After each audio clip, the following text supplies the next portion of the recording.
मुंबईत मागच्या 2 दिवसात 2 सभा झाल्या.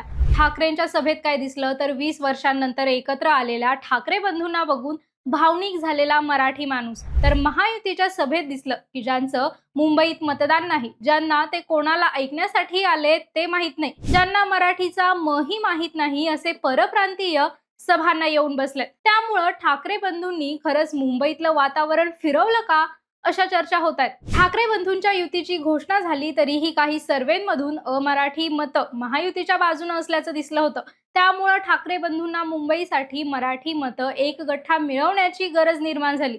आता यावर मात करण्यासाठी ठाकरे बंधूंनी काय केलं? पहिली गोष्ट केली ती मराठी माणसाला भावनिक साथ घातली. ठाकरे बंधूंनी ज्या संयुक्त सभा घेतल्या त्यामध्ये एक गोष्ट प्रकर्षाने जाणवली, ती म्हणजे सभांमध्ये मागे असणारा बाळासाहेब ठाकरे, उद्धव ठाकरे आणि राज ठाकरे या तिघांचा संयुक्त फोटो. राज ठाकरेंनी ही मराठी माणसासाठी शेवटची निवडणूक असेल, आता चुकला तर ही चूक महागात पडेल असं म्हणत मराठी माणसानं एकत्र येण्यासाठी गंभीर आवाहन केलं. जयंत पाटलांनी मुंबईच्या सभेत ठाकरेंची भावकी एक झाली म्हणत भावनिक विधान केलं. ठाकरे बंधूंच्या एकत्र येण्यानं शिवसेना फुटीनंतर कमी झालेलं ठाकरे नावाभोवतीचं वलय आणि जुने शिवसैनिक पुन्हा एकदा एकवटल्याचं बोललं जात आहे. दुसरं म्हणजे मुंबई धोक्यात आहे, महायुती मुंबई अदानींच्या घशात घालत आहे, हा नरेटिव्ह मांडण्याचा ठाकरेंकडून प्रयत्न झाल्याचंही दिसून आलं.